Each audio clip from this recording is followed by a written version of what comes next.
pembelajaran bahasa Indonesia di sekolah dasar.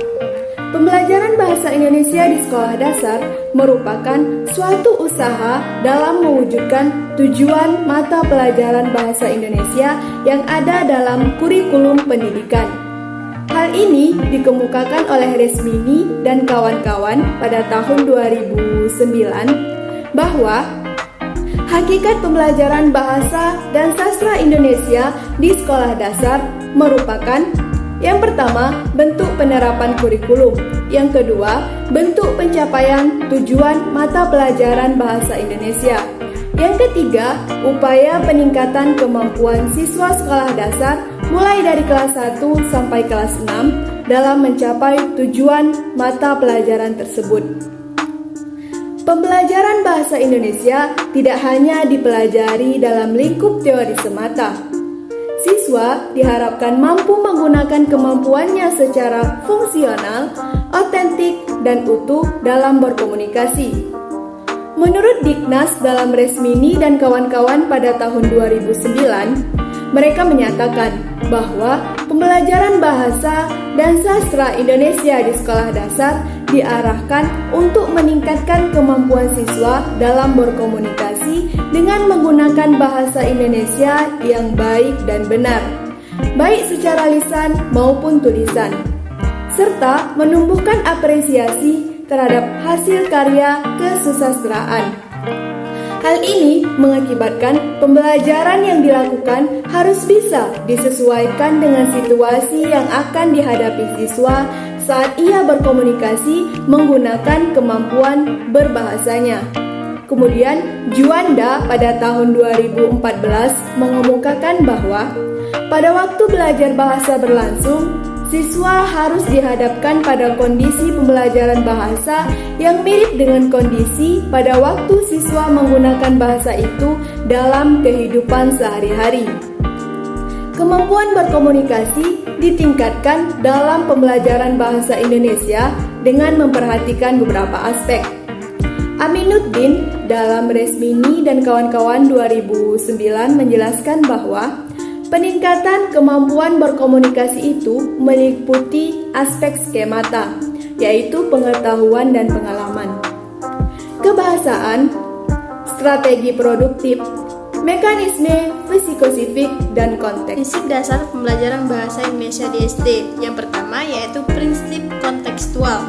Contextual Teaching and Learning atau CTL merupakan proses pembelajaran yang holistik dan bertujuan membantu siswa untuk memahami makna materi ajar dengan mengaitkan terhadap konteks kehidupan mereka sehari-hari, yaitu konteks pribadi, sosial, dan kultural, sehingga siswa memiliki pengetahuan atau keterampilan yang dinamis dan fleksibel untuk mengkonstruksi sendiri secara aktif pemahamannya.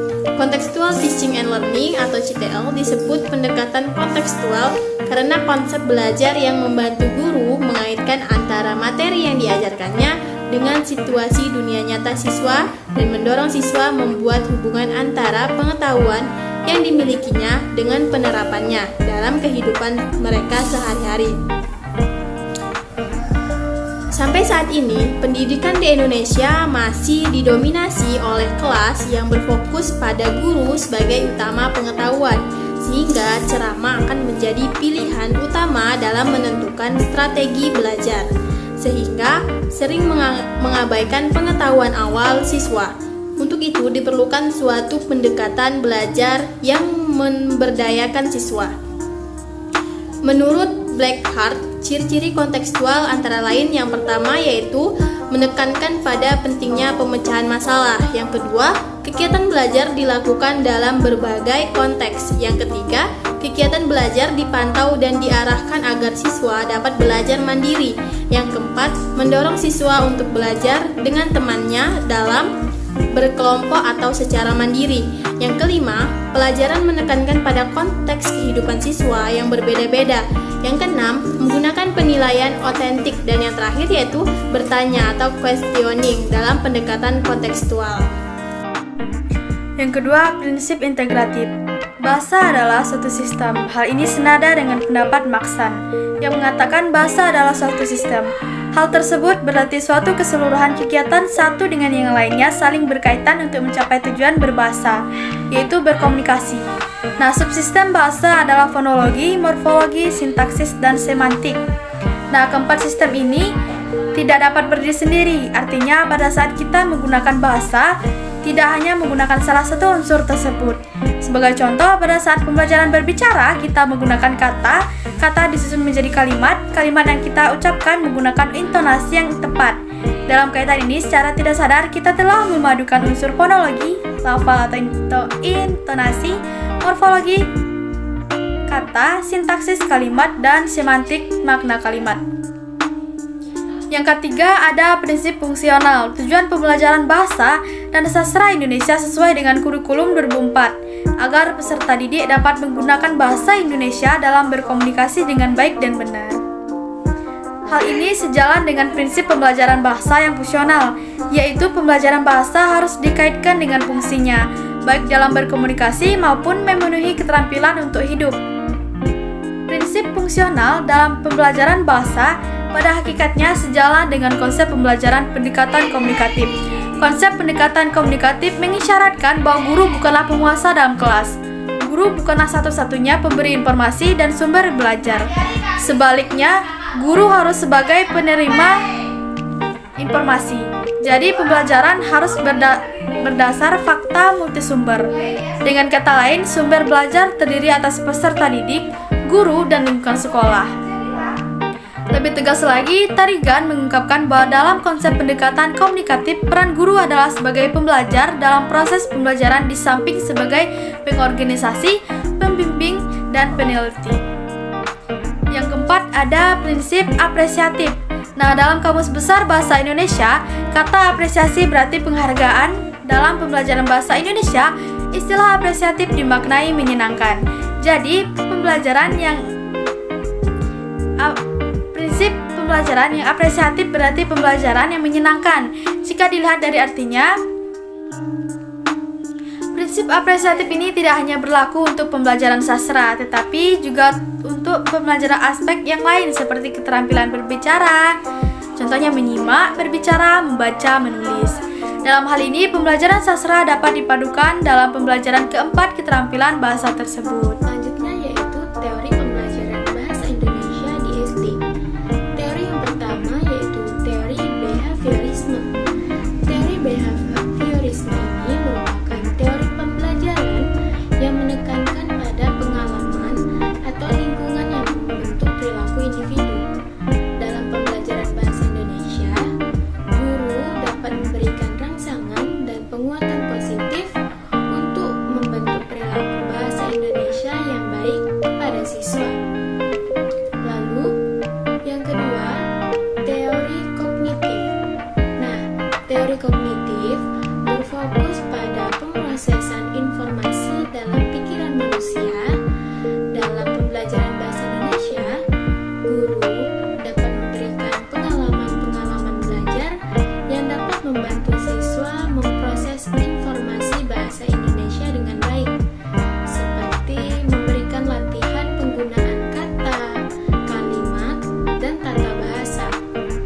Selanjutnya yaitu teori konstruktivisme. Nah, teori ini berfokus pada peran aktif siswa dalam pembelajaran. Dalam pembelajaran bahasa Indonesia, guru dapat memberikan kesempatan bagi siswa untuk berinteraksi dalam kelompok atau pasangan untuk membantu mereka membangun pemahaman dan keterampilan berbahasa Indonesia. Selanjutnya yaitu teori humanisme. Teori humanisme ini menekankan pada peran individu dalam pembelajaran. Dalam pembelajaran bahasa Indonesia, guru juga dapat memberikan pengalaman yang menarik dan bermakna bagi siswa. Contohnya seperti membaca cerita ataupun puisi untuk membantu mereka terlibat secara aktif dalam pembelajaran bahasa Indonesia tersebut. Lalu, yang kelima ada teori sosiokultural. Nah, teori ini menekankan pada pengaruh lingkungan sosial dan budaya dalam pembelajaran.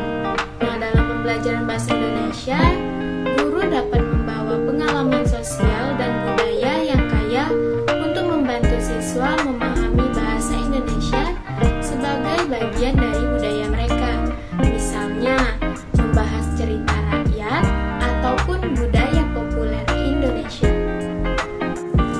Selanjutnya ada problematika dan pemecahan masalah pembelajaran bahasa Indonesia di sekolah dasar. Terdapat beberapa problem dalam pembelajaran bahasa Indonesia di sekolah dasar. Yang pertama itu ada keterbatasan kosakata. Nah, di sini siswa seringkali mengalami keterbatasan dalam kosakata bahasa Indonesia sehingga sulit untuk memahami teks yang lebih kompleks. Pemecahan masalah yang dapat dilakukan guru itu dapat memberikan latihan pengenalan kosakata baru dalam konteks yang relevan dengan kehidupan siswa, seperti melalui cerita atau pembacaan buku cerita bergambar. Selain itu, guru juga dapat memberikan latihan penggunaan kosakata dalam kalimat sederhana untuk membantu siswa memperkaya bahasa mereka. Lalu yang kedua itu ada masalah tata bahasa. Banyak siswa yang mengalami kesulitan dalam memahami tata bahasa Indonesia seperti penggunaan kata baku dan nambaku serta penggunaan ejaan yang benar. Nah, pemecahan masalah yang dapat dilakukan guru, yakni guru dapat memberikan latihan tata bahasa secara struktur dan bertahap dimulai dari konsep dasar seperti penggunaan kata baku dan kata nambaku sehingga tingkat yang lebih tinggi seperti penggunaan ejaan yang benar. Selain itu, penggunaan permainan kata atau teka-teki juga dapat membantu siswa memperkaya kosakata dan memahami tata bahasa dengan lebih baik. 3. Kurangnya motivasi. Siswa seringkali kurang termotivasi untuk belajar bahasa Indonesia, sehingga sulit untuk mencapai hasil yang baik dalam pembelajaran. Pemecahan masalah, guru dapat membangun suasana belajar yang menyenangkan dan interaktif untuk meningkatkan motivasi siswa. Selain itu, penggunaan media pembelajaran yang menarik seperti video atau game edukasi juga dapat meningkatkan minat dan motivasi siswa dalam pembelajaran bahasa Indonesia.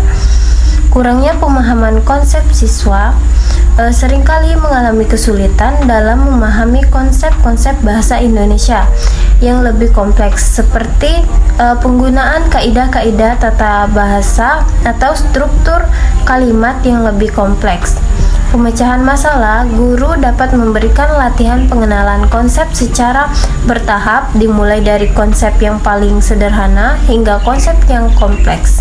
Selain itu, penggunaan media pembelajaran seperti gambar atau video juga dapat membantu siswa memahami konsep dengan lebih baik.